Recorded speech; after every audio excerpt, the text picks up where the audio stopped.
Hi everyone, happy holidays. In this episode today, I'm going to show you how to make something really quick and easy and delicious.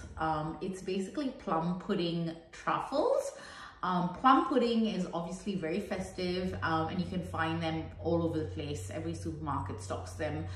This particular one is from Aldi. I'm going to be making them into little balls and covering them in chocolate, and then putting a little bit of white chocolate on the top so it looks like a little mini Christmas pudding with the custard on top, and then a little bit of glacé cherry. You can use glacé cherry. I've got maraschino cherries. Through the plum pudding, I'm going to be adding a little bit of Salerno. Grand Marnier would work really well. I think any orange liqueur, but if orange is not your thing, you could use, coffee like a Kahlua or a Tia Maria. Use your favorite liqueur in the mixture, but it's going to come together really, really easily. And yeah, just a nice thing to put out, I think, after dinner, or to put into packs with maybe some of the other treats that I made last week, like the cow or the cookies, and make a gift pack with all of them and give those to your friends, neighbors, colleagues, whatever, loved ones. Go ahead and open up the pudding. What you want to do is have your food processor ready to go and set up, and you're just going to crumble the plum pudding in there like so. Really, really easy. And then I'm going to take the Salerno, the orange liqueur, add it to that and just whiz it up and break it up. So that's all whizzed up, the Salerno and the plum pudding. It's a nice even mix. You want to go ahead and try it, which I've just done. It tastes beautiful, really balanced. Yeah, if you're not happy with the flavors, go ahead and whiz it again and add a little bit more liqueur if you like. You want to take a teaspoon and probably do a heap teaspoon like that. Get a bit of spray oil. Just spray your hands, and this is really just so it doesn't stick. You could also use a little bit of warm water if you prefer. And then you're just rolling them into balls like so in between the middle of your palms. And I've already oiled my baking tray. If you didn't want to use the spray oil on here, you could just put on parchment paper, but it's really just so it doesn't stick.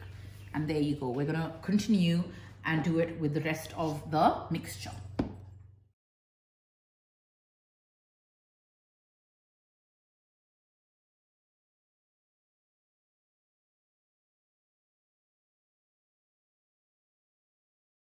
Truffle balls or rather the plum pudding balls are all made up. From a 700 gram tub of plum pudding, I've got about 30 balls. Obviously, you can make these as big or as small as you want. They're probably about 20-cent size pieces.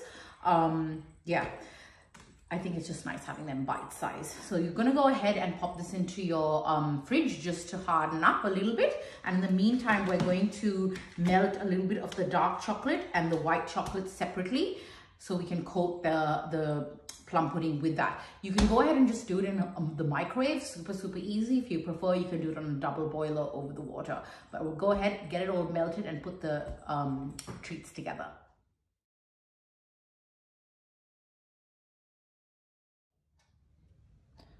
The chocolate has melted. This is after 2 minutes in the microwave. I've done 1 minute, given it a stir with a metal teaspoon, put it in again for another minute and melted it, and it's pretty much ready to go. I might give it another 30 seconds just to get it really nice and smooth. But yeah, pretty much that's 300 grams of dark chocolate.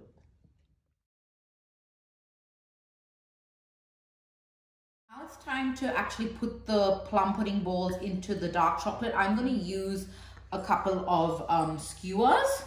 You could use a fork perhaps, but I think this is going to work the easiest. So I'm just giving it a bit of a swirl. Just try and drip off the excess chocolate so it's not too overly coated, as so. And I think that should work quite well. You might have a little bit of a hole there, that's fine. You can go ahead and just paint it on at the end with a brush. And as the chocolate sort of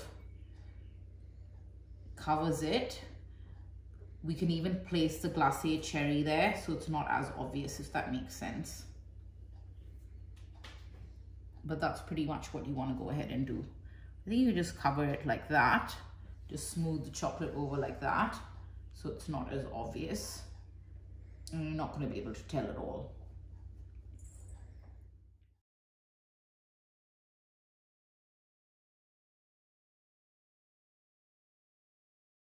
So I've coated all of the plum pudding balls in chocolate. I'm going to pop this tray into the refrigerator just for the chocolate to set and harden.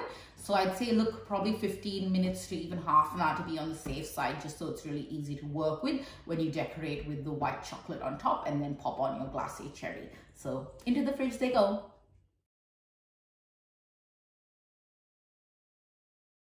So I've got the white chocolate set up on a double boiler here. So I've got hot water from a kettle in the bottom, it's on the stove, and I've got basically a bowl with the white chocolate. And this is really the best way to do it rather than doing it in the microwave, because the white chocolate obviously has more milk solids in there rather than just regular cocoa or dark chocolate. So you just want to watch it because it can separate and that causes a lot of confusion. So I don't advise microwaving your white chocolate. There you go, plum pudding truffles. A little bit fiddly, but a bit of fun. Something that, like I said, you know, instead of doing normal petit fours, you can do this at the end with your coffee and tea if you aren't bursting at the seams as yet. And just, yeah, a lovely one to share as well, I guess, at the office or take around to your neighbors or anything like that. I will put this recipe, it's going to be up on the blog. So if you want exact measurements and things like that, pop on there and have a look. The Kalkal's recipe as well is on there from last week and the previous week's sugar cookies. So I know, you know, especially with sweets and baking, it's really best to have exact measurements. So pop on there and it's all going to be really easy for you guys to find. But have a lovely, lovely festive season, guys. Merry Christmas. Cheers.